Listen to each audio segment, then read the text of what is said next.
Non, laissez-moi, vous dis-je. En vain tous vos conseils me retiennent ici. Il faut que je le voie.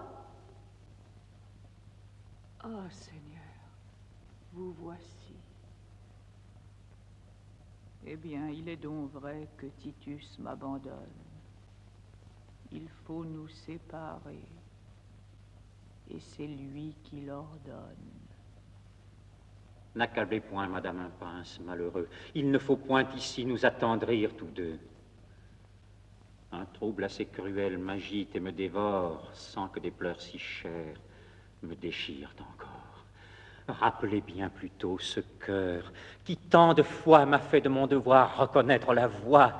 Il en est temps, forcez votre amour à se taire, et d'un œil que la gloire et la raison éclairent. Contemplez mon devoir dans toute sa rigueur. Vous-même, contre vous, fortifiez mon cœur. Aidez-moi, s'il se peut, à vaincre ma faiblesse, à retenir des pleurs qui m'échappent sans cesse. Ou si nous ne pouvons commander à nos pleurs, que la gloire du moins soutienne nos douleurs.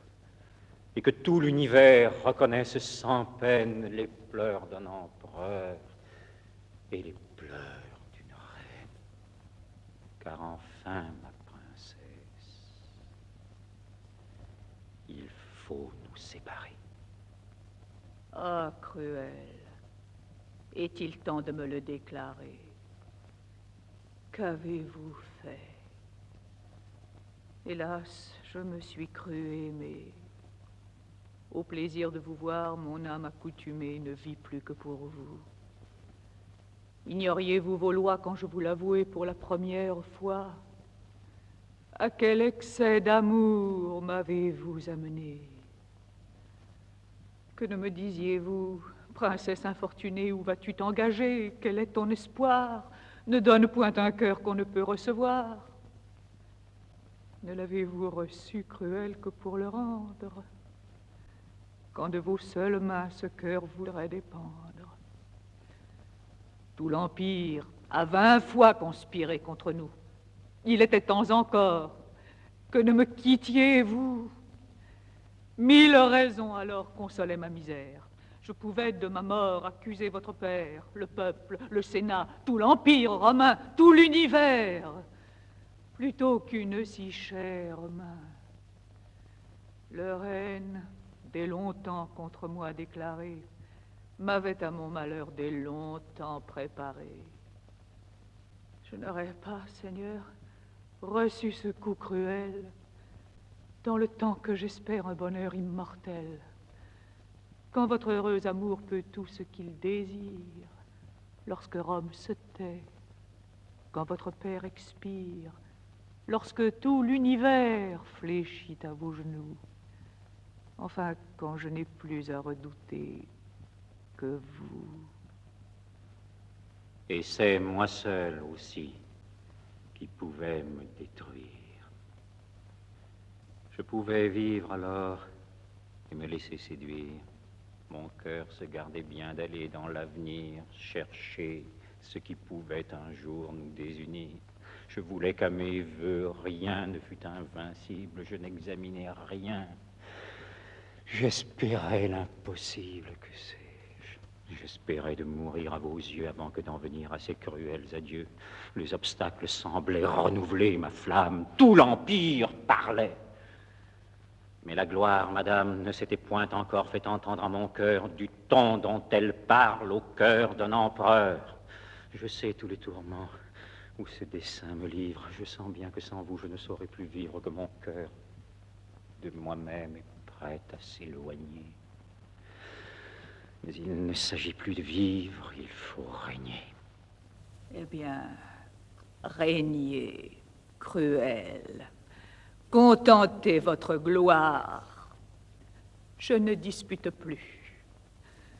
J'attendais pour vous croire que cette même bouche, après 1000 serments d'un amour qui devait unir tous nos moments, cette bouche, à mes yeux, s'avouant infidèle, m'ordonna elle-même une absence éternelle. Moi-même, j'ai voulu vous entendre en ce lieu. Je n'écoute plus rien, et pour jamais, adieu.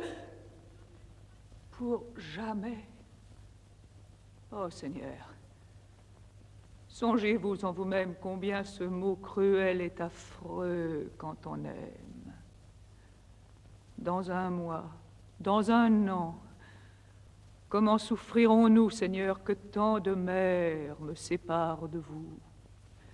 Que le jour recommence et que le jour finisse, sans que jamais Titus puisse voir Bérénice, sans que de tout le jour je puisse voir Titus.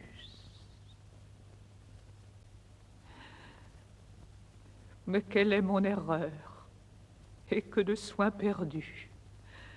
L'ingrat, de mon départ consolé par avance, daignera-t-il compter les jours de mon absence, ces jours si longs pour moi lui sembleront trop courts.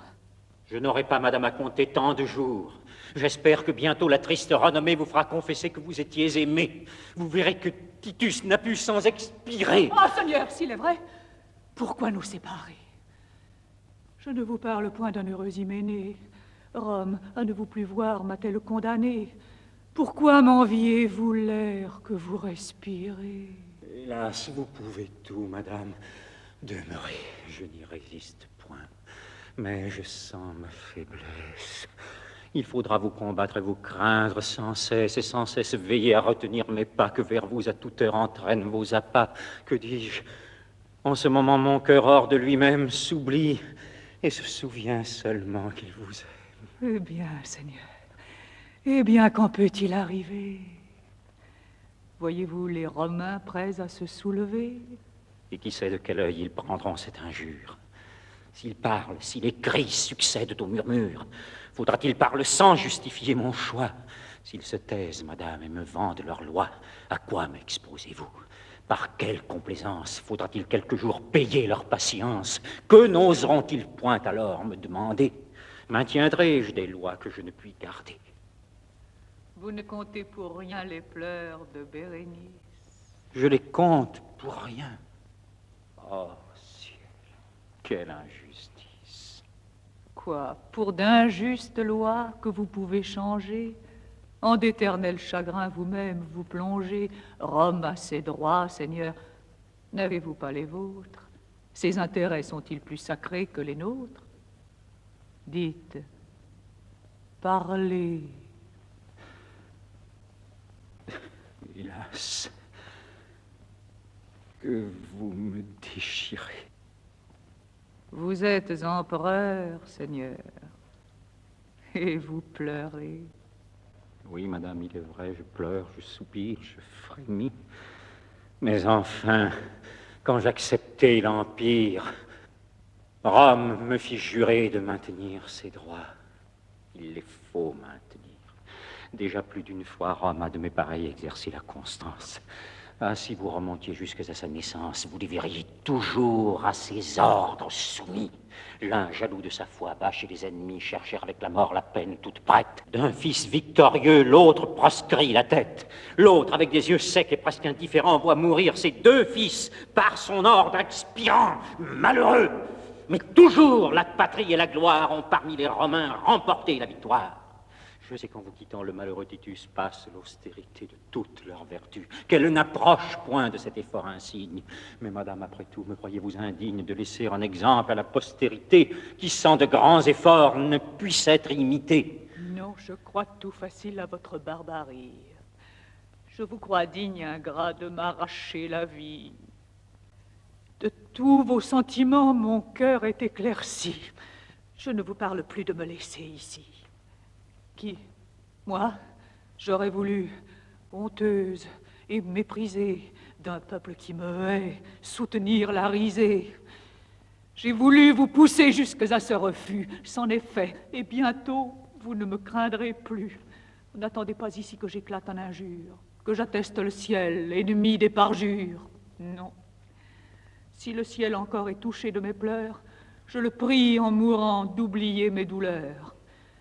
Si je forme des vœux contre votre injustice, si devant que mourir, la triste Bérénice vous veut de son trépas laisser quelques vengeurs, je ne le cherche, ingrat, qu'au fond de votre cœur. Je sais que tant d'amour n'en peut être effacé, que ma douleur présente et ma bonté passée, mon sang, qu'en ce palais je veux même verser, sont autant d'ennemis que je vais vous laisser. Et sans me repentir de ma persévérance, je me remets sur eux de toute ma vengeance. Adieu.